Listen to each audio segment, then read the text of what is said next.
بسم اللہ الرحمن الرحیم يا أيها الذين آمنوا استعينوا بالصبر والصلاة إن الله مع الصابرين. اے لوگو جو ایمان لائے ہو، صبر اور نماز سے مدد لو، اللہ صبر کرنے والوں کے ساتھ ہے۔ ولا تقولوا لمن يقتل في سبيل الله أموات بل أحياء ولكن لا تشعرون.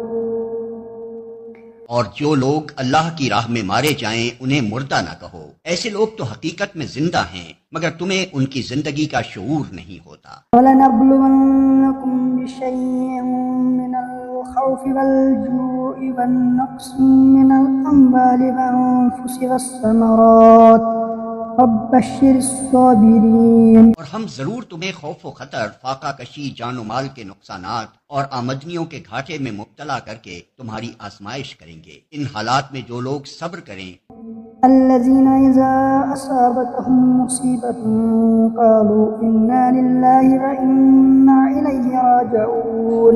اور جب کوئی مصیبت پڑے تو کہیں کہ ہم اللہ ہی کے ہیں اور اللہ ہی کی طرف ہمیں پلٹ کر جانا ہے، انہیں خوشخبری دے دو۔ أولئك عليهم صلوات من ربهم ورحمة وأولئك هم المهتدون. ان پر ان کے رب کی طرف سے بڑی عنایات ہوں گی، اس کی رحمت ان پر سایہ کرے گی اور ایسے ہی لوگ راست رو ہیں۔